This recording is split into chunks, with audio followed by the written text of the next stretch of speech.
At the beginning of this video, I gotta let you in on a little secret. I got a little confession to make. I'm not real proud about it, but I'm gonna let you in on a little secret. About 2 or so years ago, I started doing something I wasn't supposed to do. I started checking vitamin D levels, even though my insurance company told me not to check the vitamin D level. Why was I being such a rebel about this vitamin D? It's because around about that time too, I started seeing that low vitamin D levels led to a couple of things that I did not want in my patients, like increased risk of dying from heart disease, increased risk of diabetes, increased asthma attacks in patients with pre-existing asthma attacks, as well as worsening mental function and depression. So even though my insurance company was like, no, I was like, yes, I know, thug life.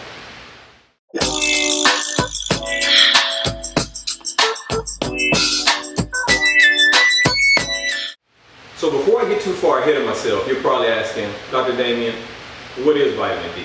So vitamin D is kind of special in that it's a vitamin that can be changed into a hormone. I know that's kind of fancy, right? The hormone's name is calcitriol.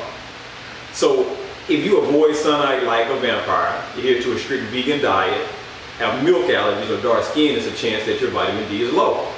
Vitamin D is also known as the sunshine vitamin because we get most of it from our skin's direct exposure to sunlight.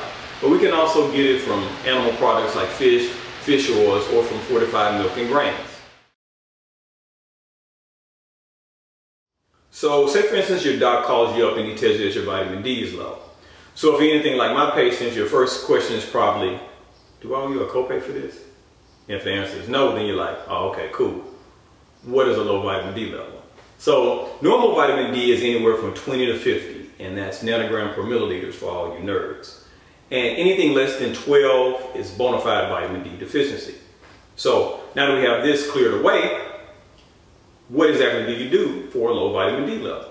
Number one, you got to get more sunlight.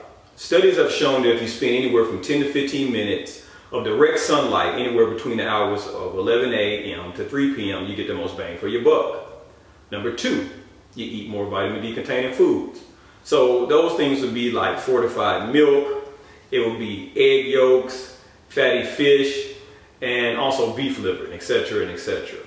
Number three, you might have to get a vitamin D supplementation that you take on a daily basis. And the dosages are different depending on your situation. So I hope that kind of clears it up and kind of explains why I was bucking the system on this vitamin D checking.